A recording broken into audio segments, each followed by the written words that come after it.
ನಿಶ್ಚಿತಾರ್ಥಕ್ಕೆ ಬರದಿದ್ದಕ್ಕೆ ಪತ್ನಿಗೆ ಚಾಕು ಇರಿತ. ಪತಿ ಜಯಪ್ರಕಾಶ್ನಿಂದ ಪತ್ನಿ ದಿವ್ಯಶ್ರೀಗೆ ಚಾಕುವಿನಿಂದ ಇರಿತ. ಸುಂಕದಕಟ್ಟೆಯ ಸೋಲಾಪುರ ದೇವಸ್ಥಾನದ ಬಳಿ ನಡೆದಂತಹ ಘಟನೆ ಇದು. ತಂಗಿಯ ನಿಶ್ಚಿತಾರ್ಥಕ್ಕೆ ಬಂದಿಲ್ಲ ಅಂತ ಪತ್ನಿಗೆ ಪತಿ ಚಾಕುವಿನಿಂದ ಇರಿದಂತಹ ಘಟನೆ ಇದು. ಸುಂಕದಕಟ್ಟೆಯ ಸೋಲಾಪುರ ದೇವಸ್ಥಾನದ ಬಳಿ ನಡೆದಿದೆ ಈ ಘಟನೆ. 2019ರಲ್ಲಿ ಪ್ರೀತಿಸಿ ಮದುವೆಯಾಗಿದ್ರು ಜಯಪ್ರಕಾಶ್ ದಂಪತಿ. ಹೆಂಡತಿ ಮೇಲೆ ಅನುಮಾನಗೊಂಡಿದ್ದ ಪತಿ ಜಯಪ್ರಕಾಶ್ ಅಕ್ರಮ ಸಂಬಂಧ ಇದೆ ಅಂತ ಪ್ರತಿದಿನ ಗಲಾಟೆ ಮಾಡ್ತಾ ಇದ್ದ. ನೆನೆ ತಂಗಿಯ ಎಂಗೇಜ್ಮೆಂಟ್ ಇತ್ತು. ಆ ಎಂಗೇಜ್ಮೆಂಟ್ಗೆ ತನ್ನ ಹೆಂಡತಿ ಬಂದಿಲ್ಲ ಅನ್ನೋ ಕೋಪ ಕೂಡ ಆಕೆ ಮೇಲಿತ್ತು. ಜಗಳ ವಿಕೋಪಕ್ಕೆ ತಿರುಗಿ ಪತ್ನಿಗೆ ಚಾಕುವಿನಿಂದ ಇರಿದು ಹಲ್ಲೆ ಮಾಡಿದ್ದಾನೆ. ಆರೋಪಿ ಜಯಪ್ರಕಾಶ್ನನ್ನ ಬಂಧಿಸಿದ್ದಾರೆ ಪೊಲೀಸರು. ತಂಗಿಯ ನಿಶ್ಚಿತಾರ್ಥಕ್ಕೆ ಬಂದಿಲ್ಲ ಅಂತ ಪತ್ನಿಗೆ ಪತಿ ಚಾಕುವಿನಿಂದ ಇರಿದಂತಹ ಘಟನೆ ನಡೆದಿದೆ ಬೆಂಗಳೂರಿನಲ್ಲಿ. ಈ ಬಗ್ಗೆ ಹೆಚ್ಚಿನ ಡೀಟೇಲ್ಸ್ ಅನ್ನ ಕೊಡ್ತಾರೆ ನಮ್ಮ ಪ್ರತಿನಿಧಿ ಮಂಜುನಾಥ್, ಸಂಪರ್ಕದಲ್ಲಿದ್ದಾರೆ. ಮಂಜುನಾಥ್, ತಂಗಿ ನಿಶ್ಚಿತಾರ್ಥಕ್ಕೆ ಬಂದಿಲ್ಲ ತನ್ನ ಹೆಂಡತಿ ಅಂತ ಆಕೆಯ ಜೊತೆ ಜಗಳ ಆಡಿ ಚಾಕುವಿನಿಂದ ಇರಿದಂತಹ ಘಟನೆ ಇದು. ಏನ್ ಕಾರಣ ಅಂತೆ ಹಾಗಾದ್ರೆ ಚಾಕುವಿನಿಂದ ಇರಿಯೋದಕ್ಕೆ? ತಂಗಿ ನಿಶ್ಚಿತಾರ್ಥಕ್ಕೆ ಬಂದಿಲ್ಲ ಅನ್ನೋದೊಂದೇನಾ ಅಥವಾ ಬೇರೆ ಏನಕ್ಕೆ ಪ್ರತಿದಿನ ಜಗಳ ಆಗ್ತಾ ಇತ್ತು?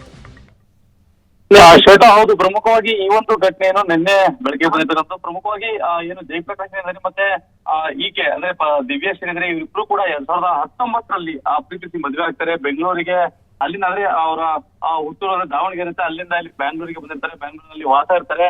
ಇಲ್ಲಿ ಈ ವೇಳೆಗೆ ಅಂದ್ರೆ ಒಂದಷ್ಟು ಇವರಿಬ್ರು ಹೊಡೆದಂತ ಚೆನ್ನಾಗಿರ್ತಾರೆ. ನಂತರ ಈಕೆ ಹೆಚ್ಚಾಗಿ ಫೋನ್ ನಲ್ಲಿ ಮಾತಾಡ್ತಾ ಇರ್ತಾರೆ ಅನ್ನೋ ಒಂದು ಆರೋಪ ಇರುತ್ತೆ. ಅಂದ್ರೆ ಗಂಡನಿಗೆ ಅನುಮಾನ ಕೂಡ ಬಂದಿರುತ್ತೆ. ಈಕೆ ಬೇರೆ ಜೊತೆ ಇರೋರು ಏನೋ ಸಂಬಂಧ ಇಟ್ಕೊಂಡಿದ್ದಾಳ ಅನ್ನೋ ಒಂದು ಅನುಮಾನ ಕೂಡ ಅವಾಗ ಜಗಳನ್ನ ಮಾಡಿರ್ತಾನೆ. ನಿನ್ನೆ ಏನು ಈತನ ತಂಗಿಯ ನಿಶ್ಚಿತಾರ್ಥ ಆಗಿರುತ್ತೆ, ಏರ್ಪಟ್ಟಿರುತ್ತೆ. ಅಲ್ಲಿಗೆ ಹೋಗ್ಬೇಕಾಗುತ್ತೆ. ಈಕೆಯನ್ನ ಆತ ಕೇಳ್ತಾರೆ, ಆದ್ರೆ ಬಾ ನಿಶ್ಚಿತಾರ್ಥಕ್ಕೆ ಹೋಗ್ಬರೋಣ ಅಂತ. ಆದ್ರೆ ಆಕೆ ನಾನು ಬರೋದಿಲ್ಲ, ನಾನು ಒಬ್ಬ ಇರ್ತೀನಿ, ಹೋಗ್ಬಾ ಅಂತ ಕೂಡ ಹೇಳ್ತಾರೆ. ಇದೇ ಕೋಪಕ್ಕೆ ಏನು ಇಬ್ಬರ ನಡುವೆ ಜಗಳ ತಾರಕಾಗಿರುತ್ತೆ.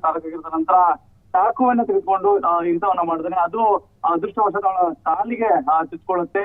ಕೂಡಲೇ ಆಕೆ ಪೊಲೀಸ್ ಠಾಣೆಗೆ ಹೋಗಿ ಕಾಶಿಪಾಳ್ಯ ಪೊಲೀಸ್ ಠಾಣೆಗೆ ಹೋಗಿ ದೂರು ಕೊಟ್ಟಿದ್ದಾರೆ. ಅನ್ಸುತ್ತೆ ಅದನ್ನ ಈಗಾಗಲೇ ಬಂಧನವನ್ನ ಮಾಡಿ ಜೈಲಿಗೆ ಕೂಡ ಕಳಿಸಿದ್ದಾರೆ. ಶ್ವೇತಾ, ಓಕೆ, ಇನ್ನು ಹಲ್ಲೆಗೊಳಗಾದಂತಹ ಆಕೆ ಪರಿಸ್ಥಿತಿ ಹೇಗಿದೆ? ಆಕೆ ಏನಂತ ದೂರು ಕೊಟ್ಟಿದ್ದಾಳೆ ಈಗ ಗಂಡನ ಬಗ್ಗೆ? ಶ್ವೇತಾ, ಹೌದು. ಅಂದ್ರೆ ಏನು ದಿವ್ಯಶ್ರೀಗಾಗ್ಲೇ ಏನು ತನ್ನ ಹುಟ್ಟೂರಿಗೆ ಹೋಗಿರ್ತಕ್ಕಂಥದ್ದು. ಪ್ರಮುಖವಾಗಿ ಏನು ಹಲ್ಲೆ ಆದಂತ ಸಂದರ್ಭದಲ್ಲಿ ಏಕಾಏಕಿ ಅಂದ್ರೆ ಇಬ್ಬರ ನಡುವೆ ಇವರದ ಜಗಳ ಆಗುತ್ತೆ. ನಂತರ ಆತ ಅಡುಗೆ ಮನೆಯಿಂದ ಚಾಕುವನ್ನ ತೆಗೆದುಕೊಂಡು ಬಂದು ಸ್ಟ್ಯಾಬ್ ಅನ್ನ ಮಾಡ್ತಾರೆ. ಇಂಥವನ್ನ ಮಾಡ್ತಾನೆ. ಆಕೆ ತಪ್ಪಿಸ್ಕೊಳ್ತಾರೆ. ತಪ್ಪಿಸ್ಕೊಳ್ಳೋ ಸಂದರ್ಭದಲ್ಲಿ ಆಕೆ ಕಾಲಿಗೆ ಚುಚ್ಕೊಳ್ಳುತ್ತೆ. ಕೂಡಲೇ ಒಂದು 8 ರಿಂದ 10 ಸ್ಟಿಚಸ್ ಗಳನ್ನ ಅಲ್ಲಿ ಹಾಕಿದ್ರೆ ನೆನ್ನೆ ಏನು ಮೆಡಿಕಲ್ಗೆ ಹೋಗಿ ಅಲ್ಲಿ ಕೂಡ ಡಾಕ್ಟರ್ ಬಳಿ ಹೋಗಿ ಅಲ್ಲಿ ಮೆಡಿಕಲ್ ಮಾಡಿದ ನಂತರ ಸ್ಟಿಚಸ್ ಹಾಕ್ತಾರೆ.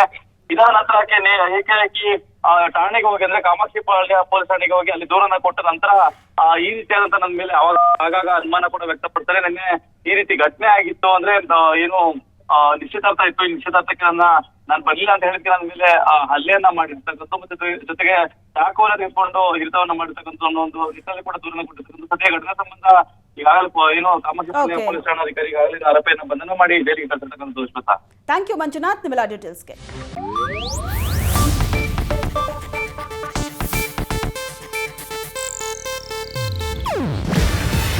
ಇದು ಏಷ್ಯಾನೆಟ್ ನ್ಯೂಸ್ ನೆಟ್ವರ್ಕ್ ಪ್ರಸ್ತುತಿ. ನೀವು ನೋಡ್ತಿದ್ದೀರಾ ಏಷ್ಯಾನೆಟ್ ಸುವರ್ಣ ನ್ಯೂಸ್.